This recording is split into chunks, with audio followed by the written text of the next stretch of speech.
Huawei recently launched the Nova 3 and the Nova 3i, bringing its Nova series to cater to the lower segments of the market. Now, the Nova 3 goes up against the likes of the OnePlus 6 and the Asus Zenfone 5C, but the Nova 3i is priced at 20,990 rupees, where it faces a lot more competition. Now, is the budget Huawei smartphone ready to face this competition? Well, we put it to the test.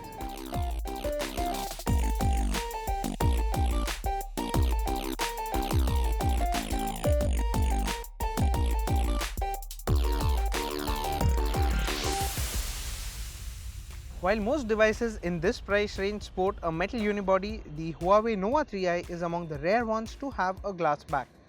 This gives it a premium look and feel, and we won't be surprised if you mistake it for one of its expensive siblings.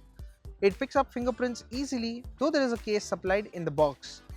The frame and the buttons are made out of metal that add to the overall build quality of the smartphone. You can see antenna lines running along the side and the bottom, along with a micro USB port, a headphone jack and a speaker grill. The dual camera module on the rear protrudes a little. It isn't too bad, but is enough to rock the device when placed on a flat surface. Of course, this is considering if you don't have a case on. It has a 6.3-inch display with Full HD Plus resolution. It has decent viewing angles and is legible outdoors. However, Huawei hasn't mentioned if there is any form of protection for the display. It has a notch at the top which houses the dual camera setup and the earpiece. The Huawei Kirin 710 SoC makes a debut on the smartphone. Now, this is an octa-core processor with 4 A73 cores clocked at 2.2 GHz and the other 4 A53 cores that are clocked at 1.7 GHz. There is 4 GB of RAM and 128 GB of internal storage, which is further expandable via the hybrid SIM slot. Speaking of which, the Nova 3i is a dual SIM device and has support for dual 4G and VoLTE. It also has an automatic call forwarding feature that forwards calls to the active SIM during calls. In terms of software, the Huawei Nova 3i runs Android 8.1 Oreo with Huawei's custom EMUI 8.2 on top. There are multiple additions on top of Oreo, which takes it away from the stock interface. Install apps and they all show up on the home screen. Huawei has installed quite a few apps on the phone, which include Google Apps, Facebook, Messenger and a couple of games. An app called Party Mode is also pre-installed, which lets you sync music between different smartphones. Ride Mode is also pre-installed that allows you to manage calls while driving. Normal operations like scrolling through the home screens, menus and multitasking is smooth. Thanks to the 4 GB of RAM, the phone does not kill apps in the background, saving some reload times.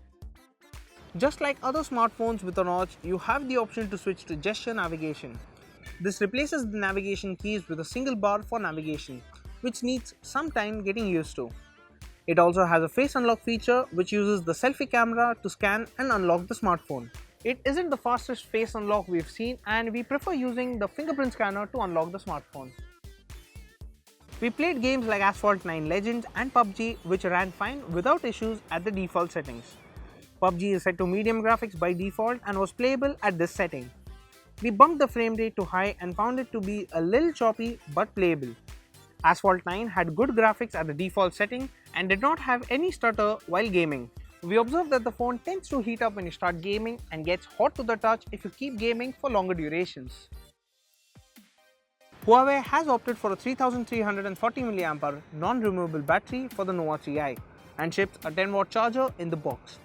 In our HD video loop test, the phone managed to go on for 10 hours and 42 minutes, which is lower compared to, say, the Redmi Note 5 Pro.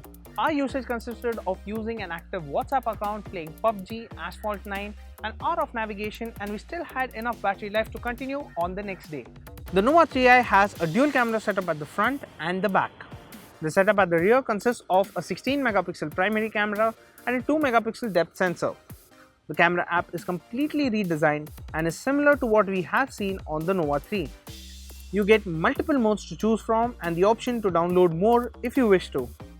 It has aperture, portrait, AR lens, panorama and pro mode among others to choose from. You do have the option to toggle for AI, moving picture and a Google Lens-like feature called Visual Shopping, just like the Nova 3 that is powered by Amazon Assistant. We shot photos with the AI mode enabled and saw that it could detect what the camera is pointed towards and adjust parameters accordingly. When shooting plants, we saw that the AI mode boosts green aggressively, making them look artificial. In daylight, the camera is quick to focus and meter light correctly. Shots have good detail and color, but there is aggressive post-processing when AI is enabled. This leads to the edges being slightly distorted. Macros are good and the phone manages good separation between the subject and the background. Here too, the post-processing makes the image pop, but at the cost of details. In low light, the Nova 3i switches to night mode automatically and keeps the shutter open longer to capture more light. Photos captured with AI have more details compared to those shot without. It also sharpens every low light photo before saving it. The images appear good as is, but zoom into it and you will notice a lack in detail. Portrait shooting mode puts the secondary sensor to use to help get a nice bokeh effect. It also has an aperture mode which you can use to simulate different apertures. Photos have good edge detection and the camera manages good separation without making it look artificial. The selfie setup on the Nova 3i consists of a 24 megapixel primary camera and a 2 megapixel depth sensor. It clicks good selfies in different light conditions, and the Nova 3i doesn't have a selfie light or a selfie flash and uses a screen flash instead.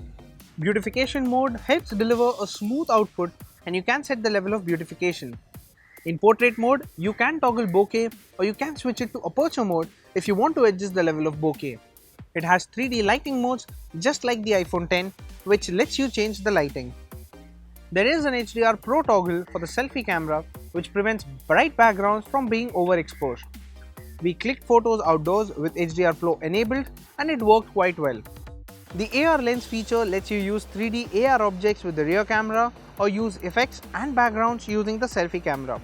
It also has a 3D Qmoji feature which is similar to Apple's Animoji. You have 6 different characters that mimic your head movements but aren't as accurate as the Animoji. Video recording maxes out at 1080p and you can record in 30 fps or 60 fps but lacks stabilization which results in shaky footage.